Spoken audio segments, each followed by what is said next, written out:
What is going on, guys? Josh here with Everything Android. I hope you guys are having a great day today. Now, I was just recently contacted by another tech reviewer here on YouTube about doing a collaboration. Now, he is a smaller YouTube channel. He is up and coming, but I thought, hey, why not? It's going to be my first collaboration. Let's have some fun with it. So we just recently made the video. It's already posted up on his channel, but I thought I'd go ahead and share it with you guys anyway, so you guys can check it out, check him out. I will put his channel down in the description below, so you can head on over there, check out his content. He has some pretty good content, so I encourage you to go subscribe to his channel. Let him know that Josh sent you. Now, I did tweak with it a little bit since I am posting it here on my channel, so if you do want to see the original, he has it over on his channel. Now, if this is your first time here to my channel, I encourage you to subscribe as well for more videos like this one. But for now, let's roll the clip.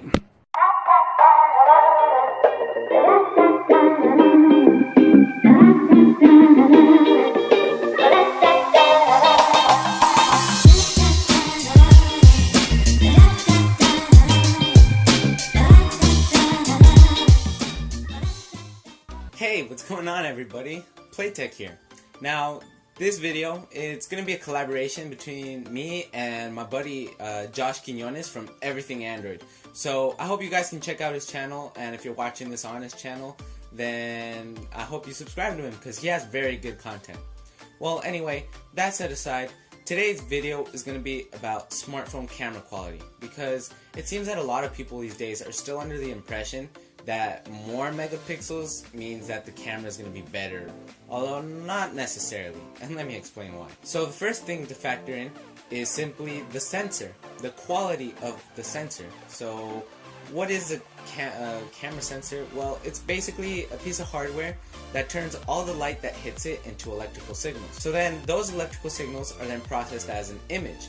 Now, obviously, you have good sensors and you have bad sensors, and you have big sensors, you have small sensors, and usually you can't really tell the quality of the sensor just by, the specs on a sheet of paper. One thing that usually always holds true though is that a larger sensor will usually outperform a smaller sensor. Now, camera sensors in our smartphones are pretty small, compared to normal point and shoots or DSLRs. So yeah, your phone has to kind of do its own kind of jazz there to really make a good quality photo. So the camera sensor, as it has more megapixels, then that means that more pixels can fit into that predetermined area in which the light hits the sensor. But the thing is that if you have more megapixels, then sure, when you take a photo and you zoom in, you can still retain a lot of detail of that photo. But the problem is that usually in low light, since there's a lot of pixels and they're even smaller, it's a bit harder for the sensor to capture all the light in the low light situation. And that's where usually a lower megapixel camera would do better, because since there's lower megapixels than the actual pixels, the cells are usually going to be a bit bigger. So that means that more light can be captured, and that's what usually makes lower megapixel cameras a bit more ideal in those low light situations. Well, anyway, that's it for me right now. I'm going to pass it over to Josh Quinones, and I hope you guys enjoy what he has to say. What's going on, guys? I'm Josh Quinones from Everything Android, here with my buddy Julian on Playtech. I am excited to be here. Thank you so much for having me. So in my segment, I'm going to cover just a couple of points about a smartphone camera, such as the aperture stabilization, such as OIS, EIS, and I'm also going to give you guys a couple of smartphones which, in my opinion, do great as far as the camera goes. So let's get started. So the first thing I want to start on is talking about the aperture in a smartphone. If you're somebody like me that loves to take pictures in low light or even record video in low light, the aperture is what you're going to want to look for when choosing your smartphone specifically just for the camera. Now, if you want clear, good, lighted up pictures or videos, you want to get that lower f number in the aperture, such as f1.7, 1.8, or even lower would be greater if you're looking for those good quality low light photos. Now for myself, what I am currently using at the moment is a Galaxy S7 Edge, which has an aperture of f1.7, and I can tell you from experience, it does do well in low light.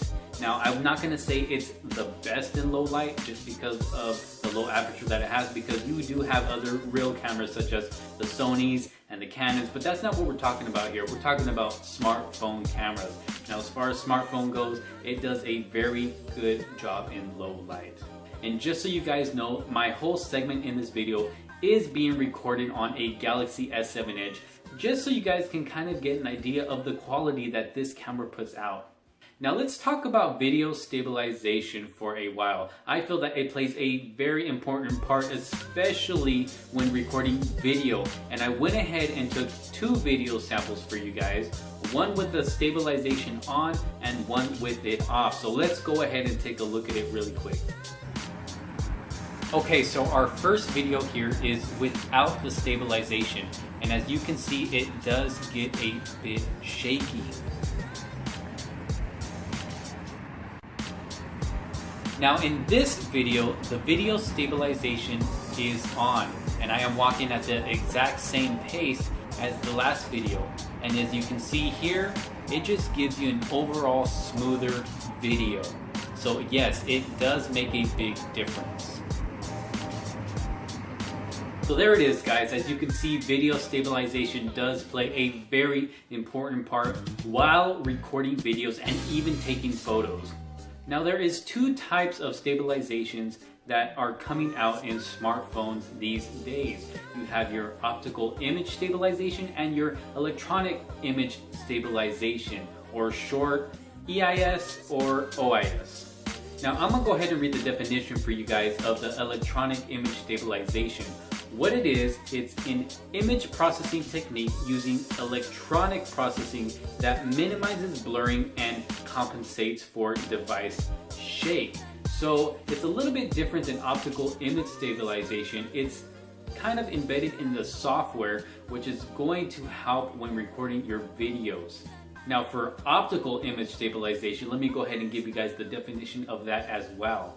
So optical image stabilization is a mechanism used in a still camera or video camera that stabilizes the recorded image by varying the optical path to the sensor. Now, the difference between the two, they both kind of do the same thing. Actually, they both do the same thing, which helps stabilize your video or photos. Now, in my opinion, I think the optical image stabilization is a little bit better than electronic image stabilization, only because I've had experience with the electronic image stabilization, and at times it can stutter a bit. And don't get me wrong, it does very well, such as on the Google Pixel. It does very well, and I've done a lot of camera reviews for that, and it hasn't really failed me. Just at times it does stutter here and there. And now with the optical image stabilization, I feel it does a lot better, and it's very consistent. So after everything that I just covered and everything that Julian is covering, there is just so much to look for in a smartphone right now. Especially, you have all these smartphones that are out right now and so many more to come this year. It's going to be hard for everybody that is specifically looking for a smartphone just for its camera. It's going to be hard to choose the perfect one because there are just so many to choose from.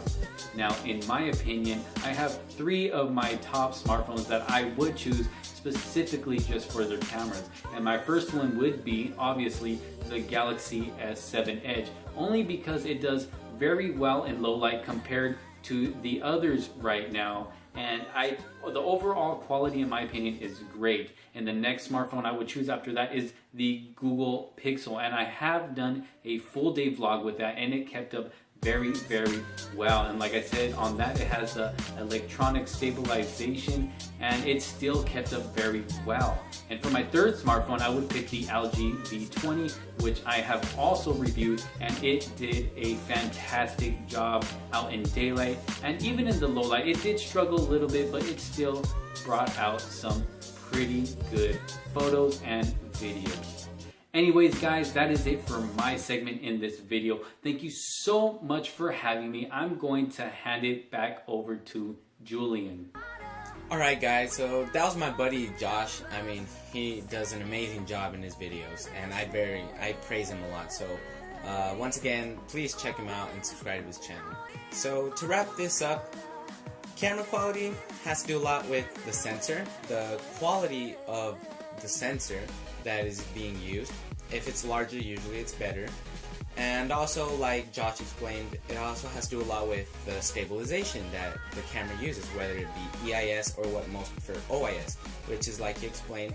Like for example, if you have a camera and you're shaking, and let's say your hand shakes to the right, there's a gyroscope inside of the camera that counter arrests that movement and moves to the left. So in the end, it neutralizes the movement and creates a more stable image. So that's also very important. Another thing to notice is processing, because when the image or video is taken, the software processes it differently from phone to phone.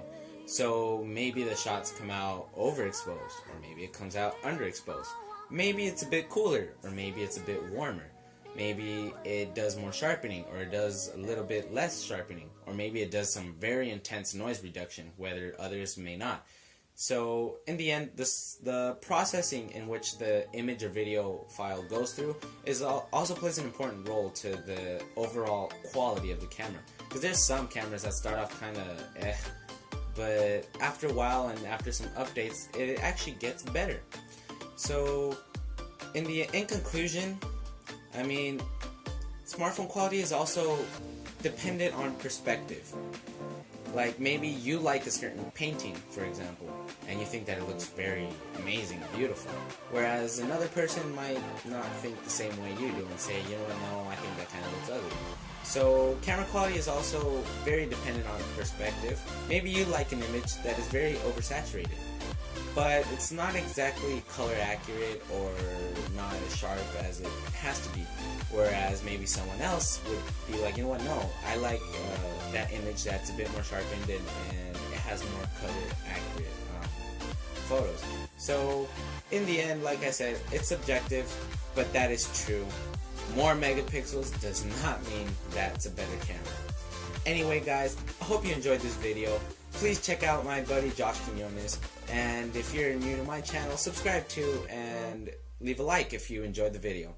Anyway guys, that's it for today, and remember, stay playful.